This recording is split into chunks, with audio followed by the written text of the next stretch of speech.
TWR से प्रसारित जिंदगी की राह कार्यक्रम में आप सबका स्वागत बा। ई कार्यक्रम सबकरा खातिर बा जे कि तरह तरह की विपत, उलझन और अशांति में पड़ के सही रास्ता से भटक गईल होखे और उनके पता ना होखे कि जिंदगी का सही रास्ता कौन है। तो दर्शक भाई बहन, बाइबल में जिंदगी का सही मार्ग बतावल गईल बा। कृपा करके देखी और सुनी कि परमेश्वर क्यों न तरह आप सबके अगुवाई करतने। दया करी प्रभु रउआ, दया करे ना हो, दया करे ना। भक्त करेलन को हरिया, दया करे ना। भक्त करेलन को हरिया, दया करे ना। दया करी प्रभु रउआ, दया करे ना हो, दया करे ना। दया करी प्रभु रउआ, दया करे ना हो, दया करे ना। भक्त करेलन को हरिया, दया करे ना। भक्त करेलन को हरिया, दया करे ना।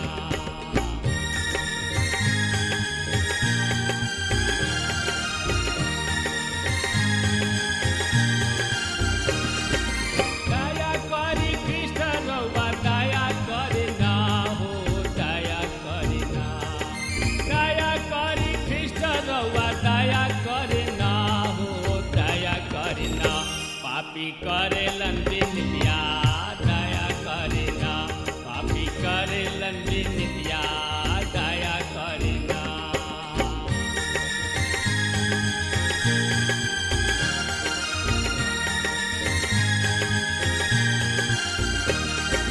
हाथ जोड़ी करी प्रभु शरण में सिसवा, दया करे ना। हाथ जोड़ी करी प्रभु चरण में सिसवा, दया करे ना। सेवक मांगेलन बरतनवा, दया करे ना। सेवक मांगेलन बरतनवा, दया करे ना। दया करे ना प्रभु, दया करे ना जी, दया करे ना। दया करी प्रभु रउआ, दया करे ना हो, दया करे ना। भक्त करेलन को हरिया, दया करे ना। सेवक करेलन को हरिया, दया करे ना। सेवक करेलन को हरिया, दया करे ना। हाँ मित्र, इब्रानी के पत्री 13 अध्याय के 9 पद से लेके 25 पद तक के बारे में हमने के विचार करे जा रहा बन जा। कई तरीके और उपदेश से मत भर मावल जा, काहे कि मन की अनुग्रह से दिल रहल नीमन बा, ना कि खैला के चीजन से काम रखे वाला लोग के कोनो लाभ नहीं खे। हाँ मित्र, ये बहुत ही आश्चर्य बात बा कि अधिकतर गलत यानी कि झूठ शिक्षा वाला लोग विशेष भोजन खातिर जाले। हम विश्वास करतानी कि जौना तरी से शरीर खातिर भोजन के जरूरत होला, वही तरी से आत्मा के खातिर आत्मिक भोजन के बहुते जरूरी होला। लेकिन शारीरिक भोजन के संबंध राउर व्यक्तिगत के संबंध के साथ कुछ भी नहीं खे। तो और ज्यादा से ज्यादा जानकारी खातिर रुआ आपन पवित्र शास्त्र बाइबल निकाल लेनी हाँ। तो हम देखी पहला कुरिन्थियों के पत्री 8 अध्याय के 8 पद ए तरी से बखान कर रहल बा। भोजन हमनी के परमेश्वर कीने ना पहुँचावेला। यदि हमनी के ना खाई जा तो हमनी के कुछ ना बिगड़ी, और यदि खाई जा तो कोनो फायदा नहीं खे। हाँ मित्र, परमेश्वर के वचन रवा के स्थिर करी। पवित्र आत्मा रुआ के सच्चा अनुभव तक पहुंचाई।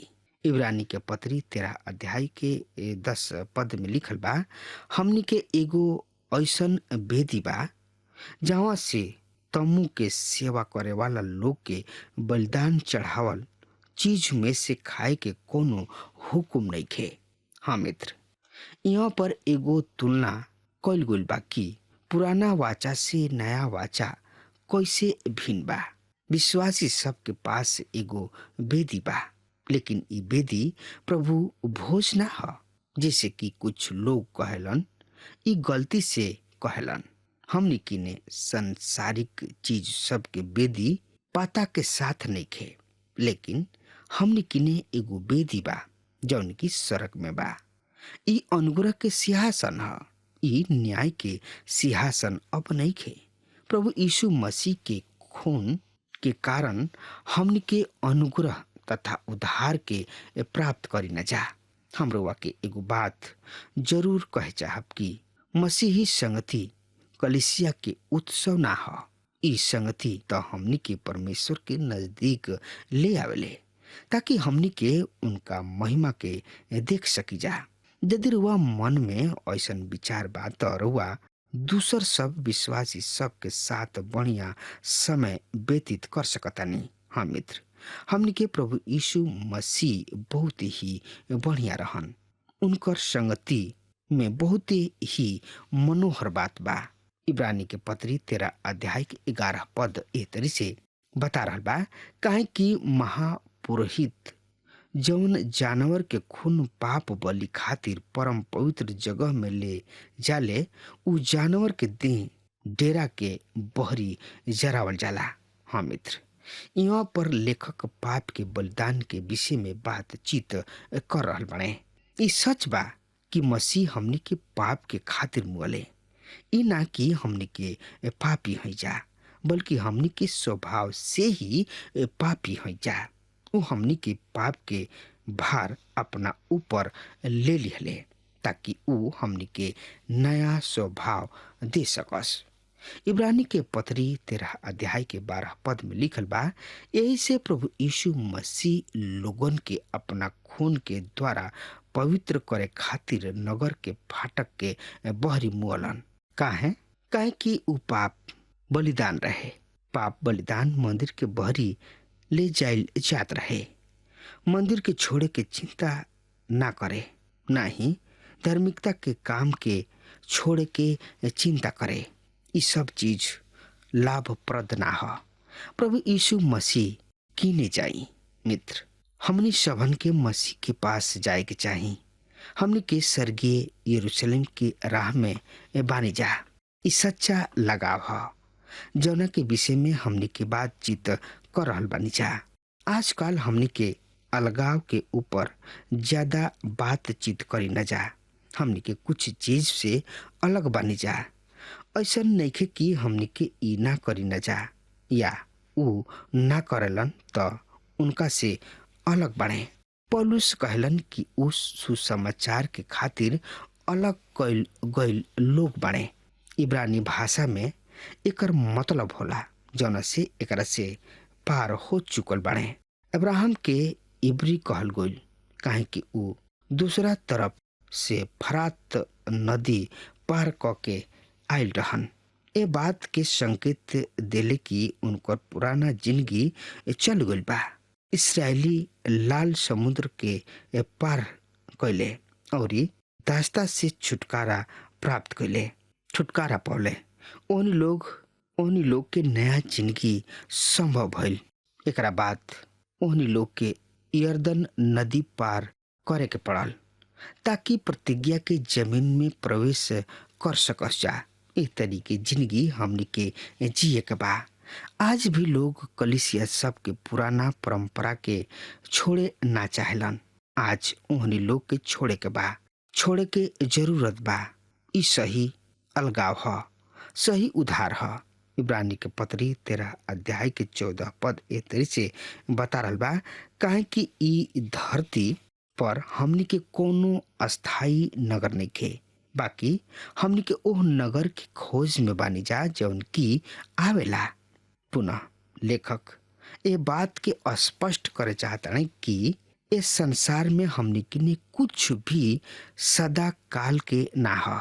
एकरा आगे हमनी के विश्वासी सबके आत्मिक जिंदगी के बारे में पढ़ न जा।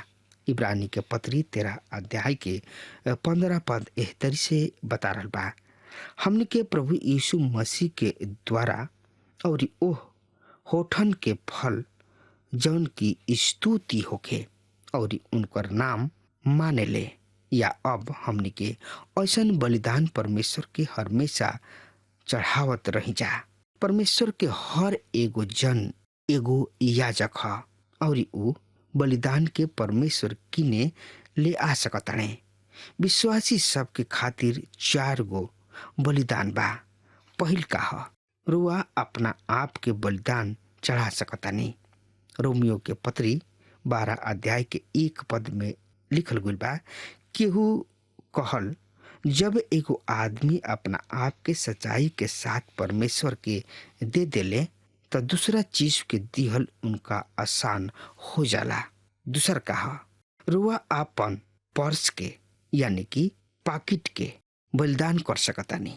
दूसरा कुरिन्थियों के पत्री के 1 से 5 पद ए तरी से बता रहल बा, अब हे भाई लोग, हम तोहन लोग के परमेश्वर के ओह अनुग्रह के बारे में बतावतानी जौन मक्की दुनिया के कलिसिया पर भइल बा, कि दुख के बड़हन जांच में उनका बहुते खुशी और बहुते गरीबी बढ़ गईला से उनकर दान देवे के इच्छा बहुते बढ़ गई, और उनका बारे में हमार ई गवाही बा कि ऊ लोग अपना शक्ति भर बाकी शक्तियों से अधिक दान मन से दिहले, और ये दान में और संत लोग के सेवा में भागी होके के अनुग्रह के बारे में हमरा से बार बार बहुते विनती कैले, और जैसन हम सोचले रहनी वैसने ना, बाकी उ लोग के फिर प्रभु परमेश्वर के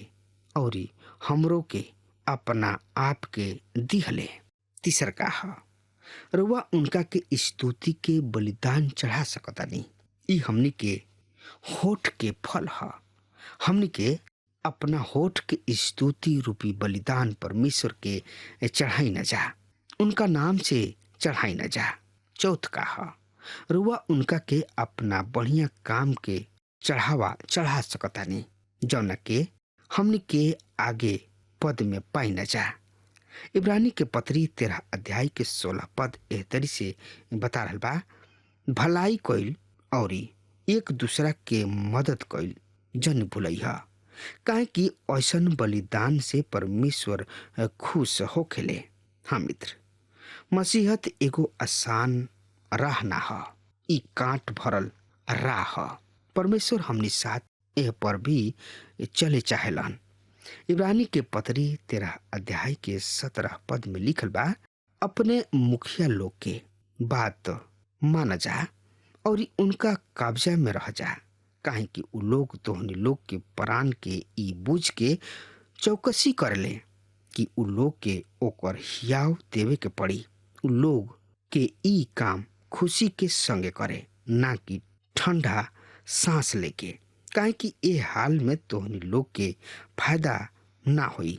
हाँ मित्र, ए विचार के हम 7वां पद में भी पा रहल बानी। कलिसिया के पादरी परमेश्वर के जन हवे, ऊ परमेश्वर के वचन हमनी के सिखावेला और हमनी के चाहे कि हमनी के परमेश्वर के वचन के पालन करी जा। बढ़िया तो यह बात कि हमनी के परमेश्वर के वचन के सुनी ही मत। यदि सुन के उनकर पालन नहीं जा करत तब परमेश्वर के वचन ना सुनल ही बढ़िया बा। इब्रानी के पत्री 13 अध्याय के 18 पद में लिखल बा, हमरा खातिर प्रार्थना करा जा, काहे कि हमरा भरोसा बा कि हमार अंतर आत्मा शुद्ध बा। हम सब बात में निमन चाल चले के इच्छा राखिना। हाँ मित्र, ऐसा प्रतीत होता कि विश्वासी लोग लेखक के जानत रहन। हमार विश्वास बा कि यह पत्री के पौलुस ही लिखले हुई हैं, काहे कि हमरा भरोसा बा कि हमार विवेक शुद्ध बा और हमनी के सब बात में बढ़िया चाल चले के चाहतानी। इ तो बहुत ही बढ़िया बात बा कि हमनी के वचन के प्रकाश में चली जा। बहुत ऐसा लोग बाने परमेश्वर के वचन के प्रकाश में ना चले चाहलन। पहला कुरिन्थियों के पत्री 1 अध्याय के 6 और 7 पद बता रहल बा। और मसीह के गवाही तोहनी लोग में पक्का निकलल, इहो लेकि पवित्र आत्मा के कोनो वरदान में तोहनी लोग के घाटा ना लागल। और तोहनी लोग हमरा प्रभु यीशु मसीह के प्रकट होके के बात खोजत रहेला। हाँ मित्र, आई यही लगले हमनी के पढ़ लिहल जाओ। इब्रानी के पत्री 13 अध्याय 19 पद के हम विनती करेनी कि तोहनी लोग और अधिक प्रार्थना कइल कर कि हम तोहनी लोग किने फिर से आ सकी। ई वक्तव्य भी हमरा के ई मनावे खातिर मजबूर करता कि एह पत्री के पौलुस लिखले। अब हम आशीष वचन पर आ जा रहल बानी। इब्रानी के पत्री 13 अध्याय के 20 और 21 पद बता रहल बा। अब शांति देवे वाला परमेश्वर जौन की भेड़न के बड़का गणरिया यीशु के सनातन वाचा के खून के द्वारा यर्दन के जिंदा क दिहले, तोहनी लोग के सब निमन बातन में सिद्ध करस, जैसे कि तोहनी लोग उनकर मर्जी पूरा करा। और जौन कुछ उनका देखला में नीमन बा उ प्रभु यीशु मसीह के द्वारा हमनी के अंदर पूरा करस। उनके महिमा जुग जुग ले होत रहे। हाँ मित्र, प्रभु यीशु मसीह के भेड़न के महान चरवाहा कहल गुल बा। भजन 23 में बढ़िया चरवाहा पेश कल गुल बा। यूहन्ना रचित सुसमाचार 10 और 11 में प्रभु यीशु मसीह अपना आप के बढ़िया चरवाहा कहतने। बढ़िया चरवाहा अपना भेड़न के खातिर आपन जान दे देला। उ अपना भेड़न के जिंदगी के बनावेला। उ ओहनी लोग के सुखदाई झरना के पास ले आवेलन तथा हरियर हरियर चराई में चरावेलन। भजन 24 में मुख्य चरवाहा के पेश कइल गइल बा। पहला पतरस 5 अध्याय के 4 पद में लिखल बा। इस सब बातन में उ लोग के अचरज होखता कि ऐसन खराब जिंदगी बितौला में तोहनी लोग ओ लोगन के साथ नहीं खदेत, और यही खातिर उ लोग बाउर कहलन। हाँ मित्र, उ हमनी के महान चरवाहा हवे। उ अपना भेड़न के खातिर एक दिन मुख्य चरवाहा के रूप में आई हैं। यदि उनका किने 100 भेड़ बा और ओ में से एगो भुला जातिया त उ 99 के छोड़ के एगो के खोजे खातिर निकल जाइए।